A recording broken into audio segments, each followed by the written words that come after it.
Inilah era baru Indonesia, era yang demokratis, era yang sudah tidak lagi sentralistik, era yang mendorong bagaimana supremasi hukum dan bagaimana memajukan hak asasi manusia. Nilai-nilai apa yang inherent pada tradisi kampus yang kita ingin bangun supaya kita survive di era baru ini. Saya menggunakan cara pandang lama menghadapi situasi baru itu sering kali melahirkan permasalahan yang lebih kompleks. Orang bilang nothing can be made to change the past, but anything we do today will change the future. Kalau sesuatu sudah lewat 1 detik yang lampau, tidak mungkin lagi kita bisa merubahnya. Tapi apapun yang kita lakukan hari ini, itu menentukan warna hari esok. Sekarang mari kita lihat apa yang ada di depan kita. Karakter apa yang inherent membangun kualitas pendidikan kita supaya kita survive, unggul, khaira ummah di masa depan itu. Nah inilah yang ingin saya ketengahkan. Bagaimana kecenderungan-kecenderungan regional yang luar biasa. Baik politik, ekonomi, sosial, budaya seperti tadi saya sampaikan. Dan kita memasuki single community of nation yang betul-betul menjadi kekhawatiran bersama di dalam tatanan pendidikan tinggi kita.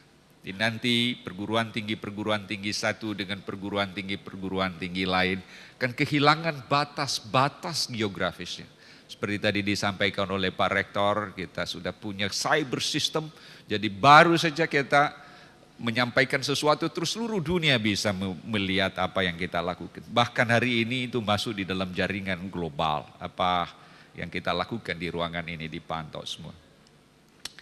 Nah sekarang saya ingin melangkah ke yang kedua. Itu tadi teorinya Peter Drucker. Ya, betapa pentingnya kita merubah pendekatan kita.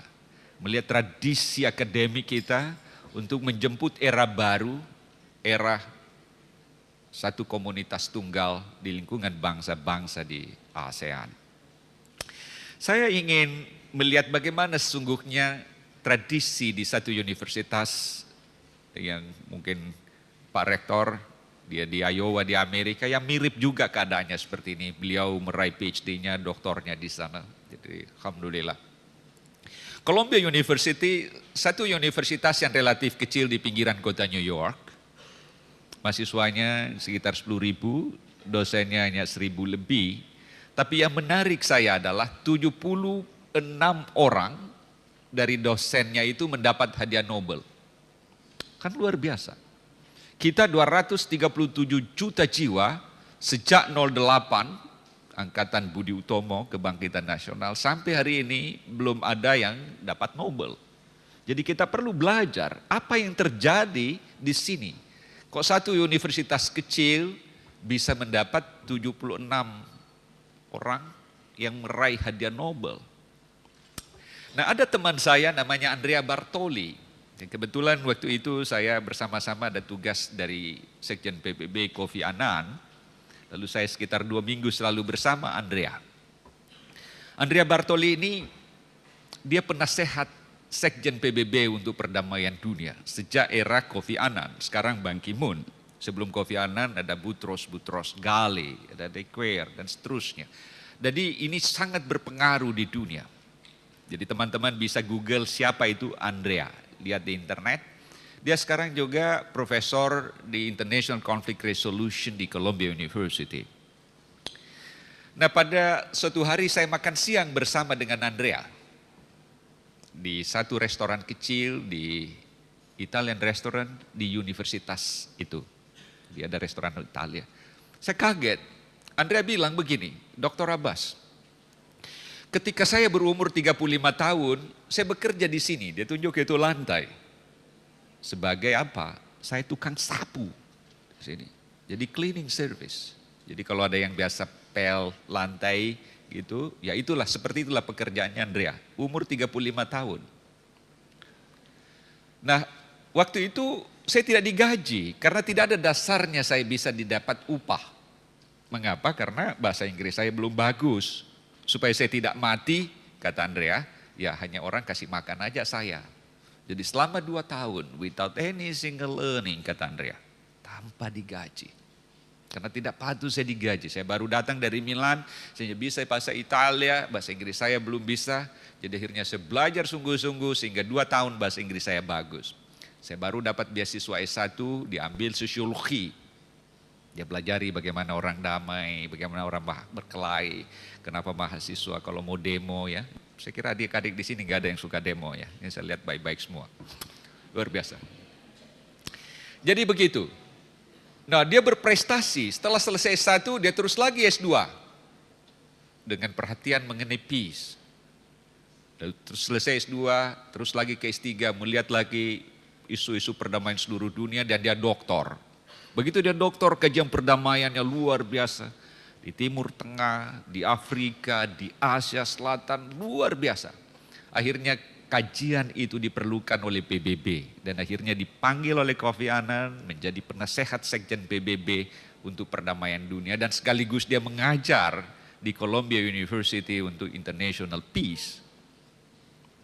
Yang menarik adalah adik-adik sekalian, dia lompat dari tukang sapu menjadi kelas dunia karena banyak presiden, perdana menteri, menteri luar negeri antri mau bertemu dengan Andrea. Karena peranannya Andrea begitu penting di tataran perdamaian dunia. Tapi dia dari tukang sapu naik pada kelas puncak itu hanya sekitar 7 tahun. Luar biasa. Lalu Andrea bertanya kepada saya, Dr. Abbas, kenapa ini bisa terjadi? Dan dia jawab sendiri, because I have good education. Karena saya terdidik, pendidikan saya baik. Inilah janji Allah. Allah tidak pernah bohong. Siapa yang berilmu diberi kemuliaan. Dia diberi kemuliaan. Dari tukang sapu naik. Obama, ya saya biasa di kampungnya Obama, di Kenya, di Nairobi, sangat miskin. Ya. Dan Nairobi itu sering disebut night robbery. Jadi kok malam banyak perampokan karena kemiskinan. Tapi kenapa Obama bisa jadi presiden? Karena dia berilmu. Dia dulu belajar di Harvard, dia bekerja di constitutional law, mengolah jurnal, dia belajar. Dia bisa jadi presiden. Jadi bukan lagi dinasti yang menentukan prestasi kan. Tapi karakter pendidikan yang berkualitas yang kita miliki, itulah jembatan untuk merubah wajah kita. Dan merubah wajah peradaban, merubah wajah dunia. Dan mudah-mudahan di sini, di ruangan ini banyak yang lahir seperti Obama, seperti Andrea Bartoli ya, mudah-mudahan insya Allah. Ya. Nah, saya kagum di Columbia University karena universitas swasta yang kecil, tapi bisa setiap tahun dapat keuntungan sekitar 3 miliar dolar dan dia belanjakan duitnya sekitar 2,5 miliar dolar, jadi masih ada ya 500 juta dolar, sekitar 5 triliun keuntungannya setiap tahun. Luar biasa. Nah, memang Columbia University dia juga curang, dia tidak mau terima mahasiswa S1. Dia hanya prioritaskan S2 dan S3, jadi S1-nya sedikit. Saya kira kalau itu kita lakukan mungkin juga susah, adik-adik pasti tidak maulah ya kan, ingin kuliah di Unisula yang berkualitas ya. Tapi terus nanti ke S2 semua ya, dan terus ke S3 insya Allah. Jadi, dan yang menarik lagi, mengapa dia bisa dapat duit banyak? Karena mahasiswanya, sivitas akademikanya itu mengembangkan sekitar 1.200 tailor-made continuing education program. Jadi program-program yang terkait dengan dunia kerja. Jadi kalau ada orang yang mau belajar bahasa Jepang, dia buka lagi program bahasa Jepang. Ada yang mau belajar mengenai kosmetik, dia buka lagi. Wah luar biasa. Jadi betul-betul sebagai industri raksasa. Yang bekerja dengan tekunnya adalah lembaga-lembaga penelitiannya. Luar biasa. Nah ini saya juga prihatin. Saya beberapa waktu lalu saya menulis di Kompas bahwa ada ancaman kita. Bahwa pendidikan tinggi kita tidak bisa dipisahkan dari wajah pendidikan SLTA. Ternyata SLTA kita itu 88,8% itu jauh di bawah standar minimal. Gitu. Yang baik itu hanya 0,65%. Ini data yang disampaikan oleh Pak Menteri Pendidikan Nasional Pak Nuh. Yang 10,15% itu yang memenuhi standar minimal. Tapi di atas standar minimal hanya 0,65. Jadi dapat dibayangkan ya, kerapuhan SDM kita di masa depan. Oleh sebab itu universitas ini harus menjadi pionir untuk khairah ummah. Karakternya harus berbeda dengan lembaga-lembaga pendidikan yang lain seperti disampaikan tadi Pak Rektor itu. Nah sekarang saya ingin melihat yang ketiga.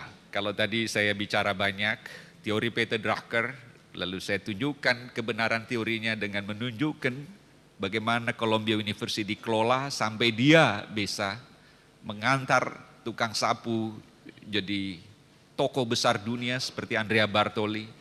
Universitasnya kecil tapi bisa melahirkan 76 dosennya, penelitinya dapat Nobel. Dan dia sangat produktif dan berpengaruh di seluruh dunia. Saya lihat terakhir di endowment ini, dana abadinya, savingnya, cadangan duitnya itu sudah lebih 10 miliar dolar. Luar biasa. Nah, sekarang apa yang terjadi di tingkat ASEAN? Saya dulu kebetulan waktu saya bekerja di UNESCO untuk Asia Pasifik, saya dosen di Universitas Negeri Jakarta dan seringkali ada tawaran-tawaran, nah saya coba waktu itu bekerja. Nah saya berkantor di Sukhumvit Road di PBB